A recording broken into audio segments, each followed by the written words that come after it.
What's up everyone, OJ here. Welcome back to another discussion video. Today we're talking about Bandai Namco and how they're probably regretting their big Nintendo Switch mistake, especially with Scarlet Nexus. But before we get into any of this, please make sure you hit that like button and also subscribe for daily gaming content in addition to live streams. And also make sure you hit that notification bell to get my videos first. Now, let's talk about this because I've been compiling some sales data of previous RPG games out there in addition to what happened with Scarlet Nexus. Now, recently I was on Twitter and I spoke about these things beforehand. I like to track the different sales of Japanese RPG games here. Those are my favorite style of game and everything. So I'll usually track the sales to see how things are doing. Now, initially it looked like Scarlet Nexus wasn't doing so well. I was using the Amazon sales charts to track. I also saw the Japanese Famitsu sales as well. Those weren't too good, which we will get into. And I saw that it was tracking pretty low, specifically on the Xbox platform. Now, there is a little bit of a caveat there. Microsoft did pay Bandai Namco an undisclosed amount of money for the marketing rights to the game. So whatever they didn't get in sales, they definitely got some of that back in terms of investment when it comes to the marketing aspect. But we don't know how much Microsoft paid them for that. Now, the game was not on Game Pass, so they didn't quite get a Game Pass check for it, which would presumably be higher than a marketing deal for this type of game, I would expect, but we don't know about that for sure. But either way, the game seemed to do not so well. Now, recently, the NPD sales did come out for Scarlet Nexus, and the game seemed to do well, being number 5 on the charts. Now, the only thing that I referenced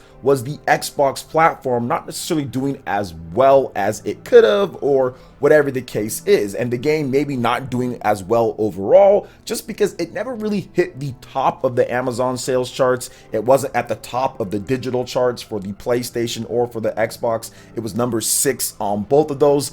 And if you look at it, on the PlayStation 4, PlayStation 5, Xbox Series, and PC, all of those platforms, right? That's like 100 million plus install base, like 200 million plus install base. It was number 5 as a brand new game, and it was underneath multiple other games that have already been out for quite some time, or even stuff like Mario Golf Super Rush, which didn't include the digital sales. And Mario Golf games, the Mario sports games, don't sell anywhere near as well as like Super Mario Odyssey, or as like the 2D Mario Bros games, or even like Mario Maker or something like that. Just Mario Golf and Mario Tennis, those games just don't do that well. So the fact that it was all underneath that, and not even including Nintendo Switch digital sales, that was definitely a little bit of cause for concern for me, at least, just because of the vast stark difference in install base and the fact that Nintendo didn't even include digital sales,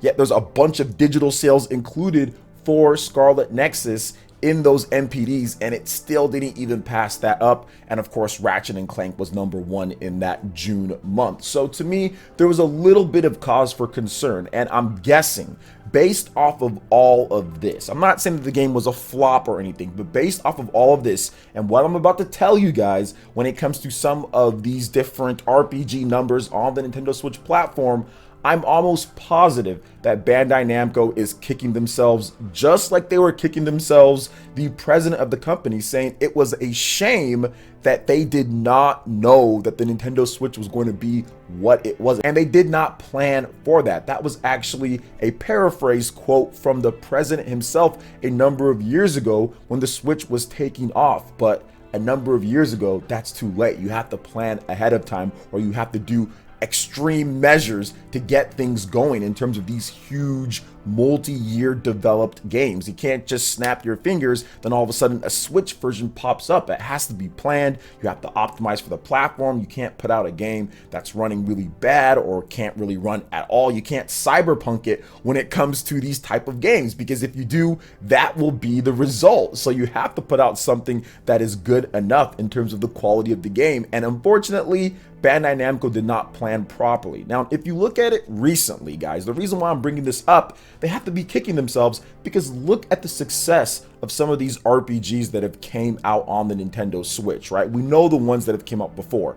Octopath Traveler, over 1 million units sold on the Nintendo Switch. Bravely Default 3, nearing 1 million units sold on the Nintendo Switch by itself. Last time that the numbers came out, they said that the series is over 3 million, and Bravely Default 2 is at about 900,000 units with less than a year on the market. It just came out in February, which is absolutely amazing for that type of game. You look at something like Dragon Quest XI's, 303,000 units in its debut sales. Octopath Traveler, like I talked about the original, 110,000 units in its debut sales. This is all in Japan. This is just the first week it's getting these big sales numbers. Xenoblade Chronicles 2, its debut sales back in 2017, before the Switch even had the install base that it has now at this point, with nearing 90 million. 97,000 sales without even including digital on any of these. And the most recent game here is Monster Hunter Stories 2.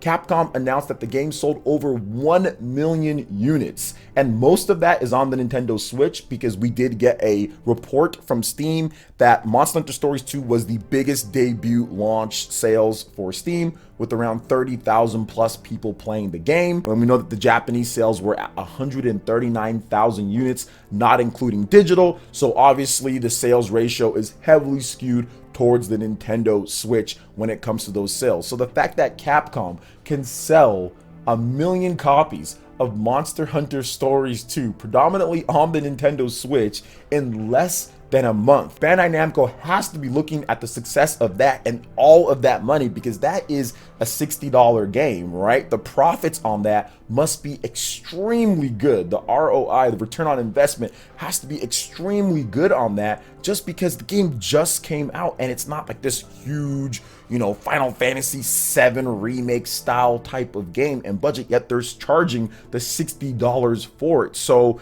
Bandai Namco has to be looking at that when it comes to all of these different games, some of them even being new IPs, with Octopath Traveler doing so well on the Switch, and saying, man, we messed up there, we definitely made a mistake. And I think that it's going to change what they do in the future, because in comparison, let's look, I just told you about all those numbers there, let's look at what the Scarlet Nexus game did on the PlayStation 4 and the PlayStation 5 in Japan in its debut week sales. It was 20K on the PlayStation 4, it was 11K on the PlayStation 5, and the Xbox version of the game sold less than 24,000 copies. I know this because they do the top 30 sales in Famitsu for the debut week and everything, and the 30th game on there had 2,400 copies sold, and there was no Xbox version of Scarlet Nexus at all in Japan.